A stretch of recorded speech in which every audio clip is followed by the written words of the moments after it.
how does someone know? So we talked about the Adams score, like the basic questionnaire, a way to assess how potential for hypogonadism or low testosterone. But what can you test? Or how can you test for this? I mean, I always use the Dutch test.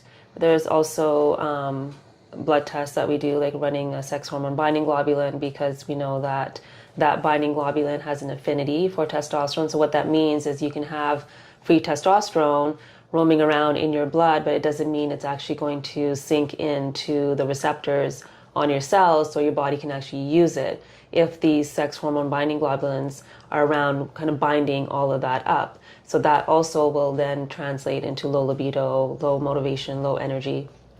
So we look at blood work, plus looking at the Dutch test actually gives us an idea of like whether your testosterone is actually acting like testosterone or it's getting converted into estrogen.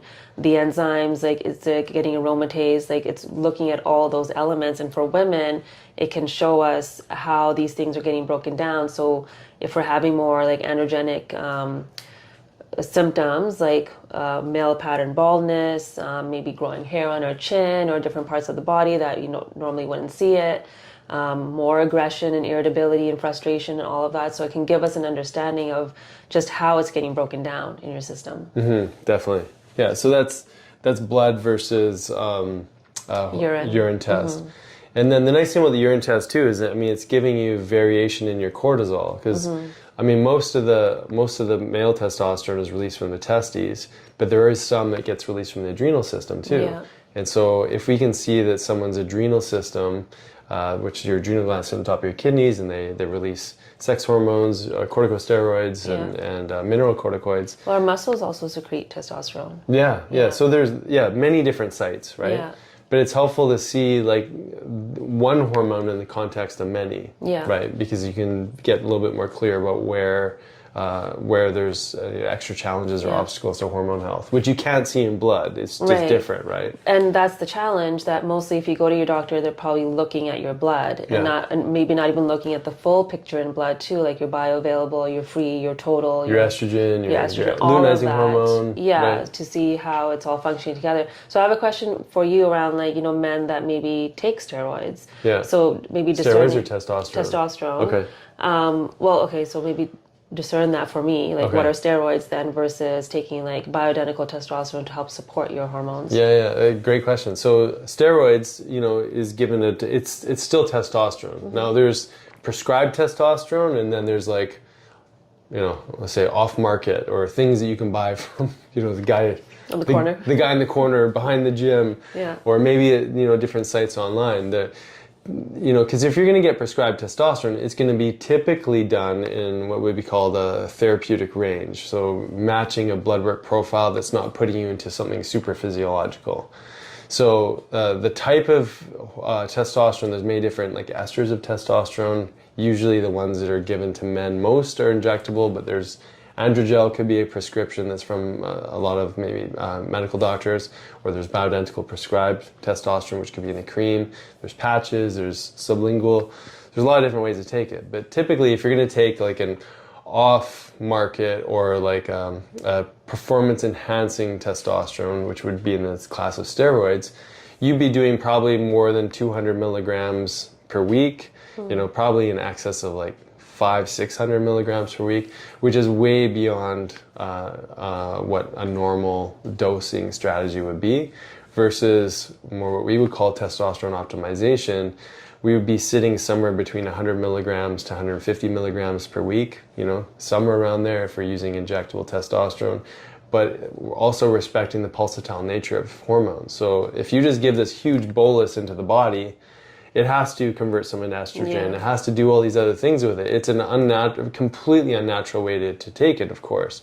And the impact on like liver, kidney, and all the other so systems. Many things. Yeah, and then like just the huge estrogen-provoking reality of it alone is going to be disruptive in the body. And so then a lot of men will use aromatase inhibitors, which shutting down any pathway in the body is never good, but so there's just more complication. But you're getting into super physiological dosing versus optimal physiological dosing within a therapeutic range.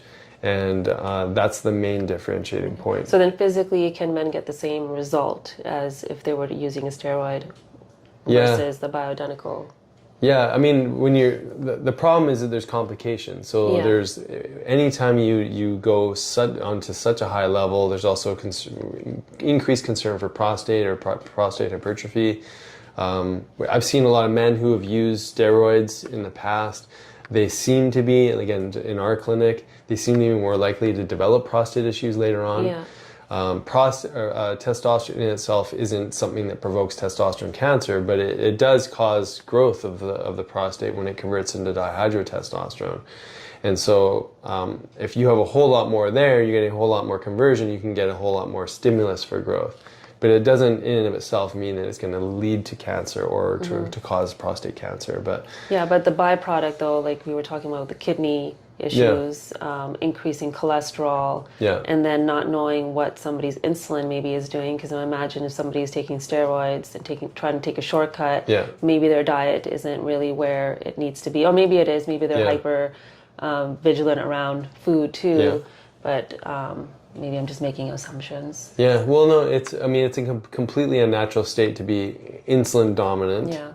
You know, from like maybe massive caloric load or huge amounts of whey protein powder that maybe are increased stimulus for insulin. Again, most people don't know what their fasting insulin is. Yeah. You know, so if you are bulking and trying to put on size, you should know your insulin, especially if you're doing such high levels of testosterone. Yeah, so do you think that wearing maybe a CGM, like those kinds of things would be important? Yeah, improving metabolic health for sure would be directly supportive for healthy testosterone, but definitely if you're on testosterone, you should know these things. But typically, like we coach people onto optimization and try to steer them off of the super physiological dosing because it just gets messy, right? And then what about women and testosterone? Yeah, so I mean, I don't give it to every woman. It really depends on what the Dutch test is showing us, what her SHBG is, what her insulin is, and also just looking at symptoms, like what's actually going on for her and would she actually benefit from it. But I have given many women testosterone and they love it. And they're not using it for a very long time, and we're also using very, very small dosing too, because we know it is going to convert into estrogen, and many women that come into me have some form of estrogen dominance or some challenge there. So we do use it for short periods of time just to upregulate just that feeling. Like as soon as they start taking, they're like, oh, there's the libido, like there's the drive. Oh yeah, I wasn't really creativity. I wasn't feeling very purposeful, and all of a sudden that's starting to show up again too. So I think it can be a really great tool if it's used properly. And so then we do monitor things like their kidneys, their liver, all of that too, to make sure that, all of the system, but mostly those that are working with us are also working on their metabolic health. They're looking at the foods they're taking in. They're looking at stress. So stress is going to be a huge influence on what the testosterone is doing as well. Yeah. Yeah, there's so many factors.